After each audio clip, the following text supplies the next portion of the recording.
वसंतराव नाईक जयंतीनिमित्त कृषी दिन साजरा। हरित क्रांतीचे प्रणेते व महाराष्ट्राचे माजी मुख्यमंत्री वसंतराव नाईक यांच्या जयंतीनिमित्त जिल्हाधिकारी कार्यालयातील जिल्हा नियोजन समितीच्या सभागृहात कृषी विभाग, महाराष्ट्र शासन व जिल्हा परिषद यांच्या वतीने कृषी दिन कार्यक्रम घेण्यात आला। या कार्यक्रमाच्या अध्यक्षस्थानी जिल्हाधिकारी रघुनाथ गावडे हे होते, तर प्रमुख उपस्थिती म्हणून जिल्हा परिषदेच्या मुख्य कार्यकारी अधिकारी नतीशा माथुर, रश्मी खांडेकर, मार्गदर्शक म्हणून प्राध्यापक गजानन गडदे, जिल्हा अधीक्षक कृषी अधिकारी दौलत चव्हाण, तालुका कृषी अधिकारी नित्यानंद काळे, गाढवे सर, दीपा बापट, मेघा देशमुख आदींची उपस्थिती होती।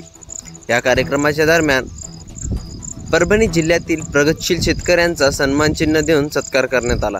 कार्यक्रमाचे सूत्रसंचालन स्वाती घोडके यांनी केले, तर आभार कृषी विभाग अधिकारी दीपक सामाले यांनी मानले।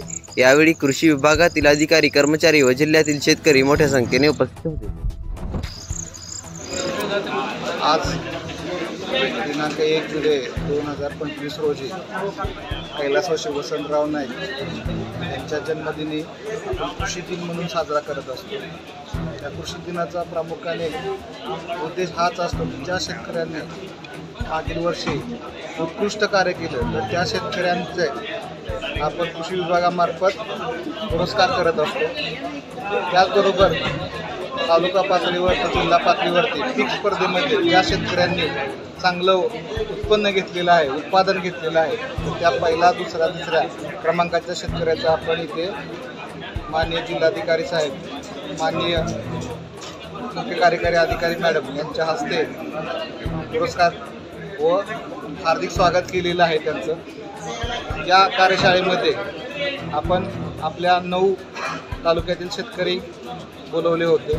जिल्हास्तरीय कार्यशाळेमध्ये जिल्हा परिषद, कृषी विभाग, कृषी तंत्रज्ञान व्यवस्थापन यंत्रणा आत्मा व कृषी विभाग यांच्यामार्फत आपण शेतकऱ्यांमध्ये चांगले उत्पादन घ्यावे, यांच्यासाठी प्रेरणा निर्माण व्हावी म्हणून हा जिल्हा स्तरावर कार्यक्रम घेतला आहे। या कार्यक्रमामध्ये जर परभणीचा कृषीचा विकास करायचा असेल तर प्रामुख्याने आपल्याला इथे फळबाग क्षेत्र वाढवावं लागेल आणि तो विचार पुढे घेऊन एकात्मिक फलोत्पादन विकास अभियान, त्यानंतर महात्मा गांधी रोजगार हमी योजना, भाऊसाहेब फुंडकर फळबाग लागवड योजना व हे उत्पादन आल्यानंतर त्याच्यावर फळ प्रक्रिया केली जावी, त्याच्यासाठी प्रधानमंत्री सूक्ष्म अन्न प्रक्रिया अभियान व मुख्यमंत्री कृषी व फलोत्पादन अभियान, त्या अभियानाद्वारे शेतकऱ्यांना लाभ घेण्यासाठी आवाहन केलेलं आहे।